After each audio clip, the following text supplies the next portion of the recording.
igreja, gosto de ir nas missas de cura e libertação, mas eu não gosto muito de me envolver não, eu não gosto de assumir nada. Me chamaram para fazer alguma coisa na igreja, mas eu já fui logo negando, porque para mim eu só gosto de ir na missa tranquilo, e quando assim eu levanto domingo cansado, eu também não gosto de ir na missa não, eu gosto de ficar bem de boa. O padre chegou lá pedindo o pessoal a aderir a pastoral e movimento, quero nem saber disso aí, cara, isso não é para mim não. Gente, posso falar um negócio? Quando eu tiver um tempo na minha vida, Deus vai dar esse tempo.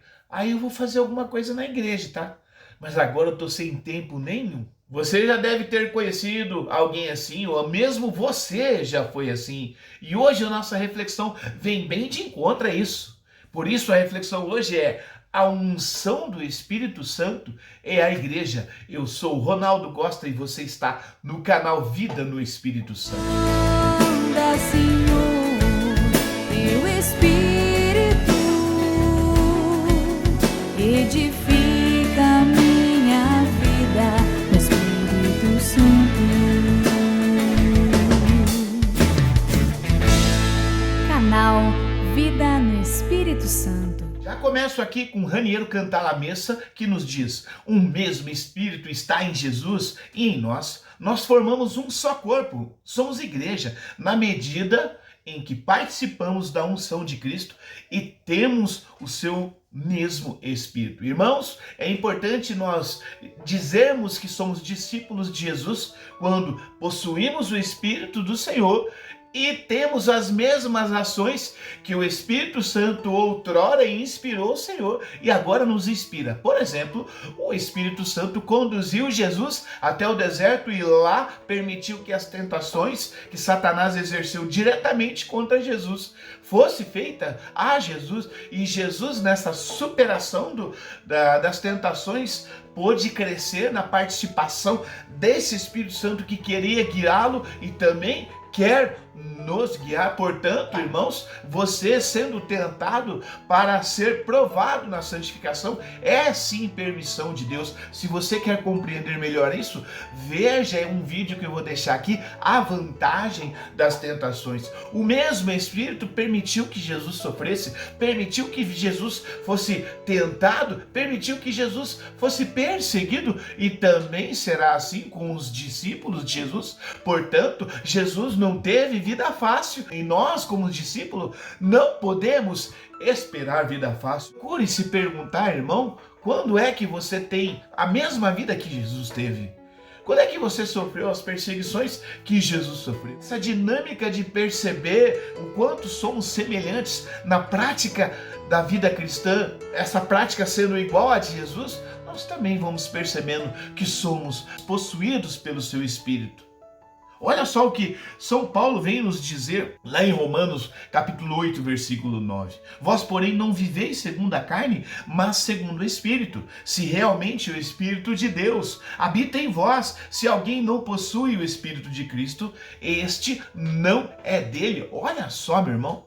Se alguém assim na sua vida cristã é provado em tentações carnais, em tentações de dinheiro, de roubo, e ali supera essa tentação, pode considerar assim aberto ao Espírito Santo que nos inspira a combater a carne. E assim, concluindo, o São Paulo está nos dizendo que aquele que possui o Espírito de Cristo é dele, porque sendo de Jesus, também com Jesus vamos vencendo as batalhas contra a carne e contra o pecado e tudo aquilo que vem tentar contra a vida cristã. Nós vamos superando, porque em nós está o Espírito de fortaleza, em nós está o Espírito da oração. Nós seguimos as inspirações do Espírito Santo e como Jesus vamos superando. Obviamente que caímos aqui e ali, mas logo o espírito de contrição toma conta de nós, a gente se ergue, nós não ficamos derrotados, nós buscamos a confissão e nós vamos caminhando com passos firmes na santidade. É assim que a unção do Espírito Santo e a igreja. E assim também, irmão, o Espírito Santo conduziu Jesus a uma prática, indo ao encontro dos irmãos, indo ao encontro dos mais necessitados. E quando aqui a gente fala de necessitados, não pense você que é somente necessitado de comida, necessitado de assistência social, necessitado de alguma pobreza. Não, é toda e qualquer necessidade física, espiritual e psicológica. Nós, enquanto discípulos de Jesus, certamente somos convidados pelo Espírito Santo a atuar como Jesus atuava frente a alguma pastoral, um movimento que venha de encontro a essa fome que existe na sociedade, fomes existenciais, fomes psicológicas, fomes físicas. Somos convidados e impelidos ao Espírito Santo, e a igreja é esse corpo de Jesus, e não é um corpo parado,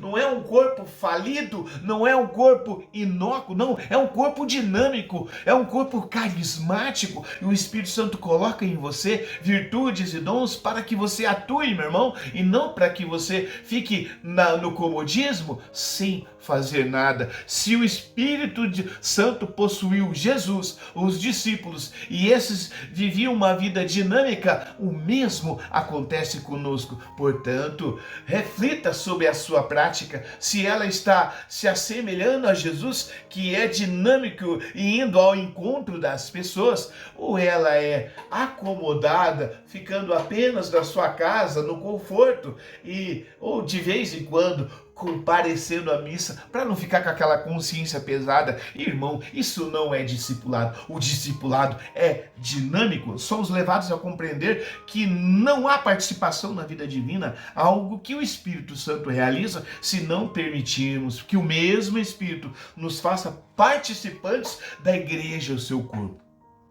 Possuir o Espírito Santo é estar aberto a esse Espírito Santo que nos mune de carismas.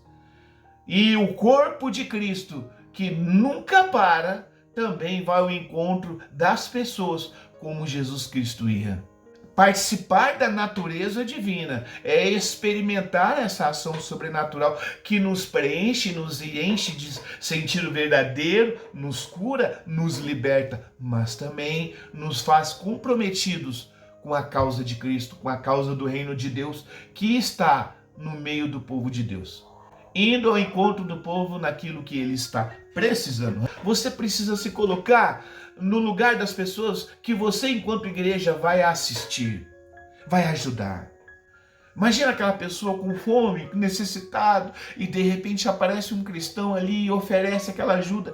Aquele coração é alcançado pela graça, experimenta a providência de Deus. Mas por quê? Porque aquele discípulo compreende essa unção do Espírito Santo da igreja e vai ao encontro, se compromete. Deus vai ao encontro das pessoas através do nosso sim. São Irineu de Lyon confirma ainda. Onde está a igreja? Aí está o Espírito de Deus. E onde está o Espírito de Deus? Aí está toda a igreja e a sua graça. Aquela pessoa que não vai à igreja, assim como muitas pessoas não iam a Jesus, mas a graça de Deus chegava até essas pessoas, porque Jesus vinha até ele. E nós, enquanto discípulos de Jesus, somos impelidos pelo Espírito Santo a ir às pessoas, como Jesus era impelido. E aonde está a igreja, está o Espírito Santo de Deus. E quando o Espírito Santo chega, meu irmão, aí é claro, você pode esperar a ação sobrenatural. Mas ele chega quando os discípulos comprometidos com a causa do reino, vai. Você é esse discípulo, irmão? Se alguém quer o céu, ter comunhão com Cristo e almeja participar da sua glória e ainda não participa da igreja, reconsidere tudo. Reconsidere tudo, irmão. Se você tem essa consciência, eu não gosto de me comprometer, sabe? Outra hora, outro tempo, agora eu tô sem tempo. Reconsidere tudo. Porque parece que as coisas temporais são mais prioritárias do que as eternas.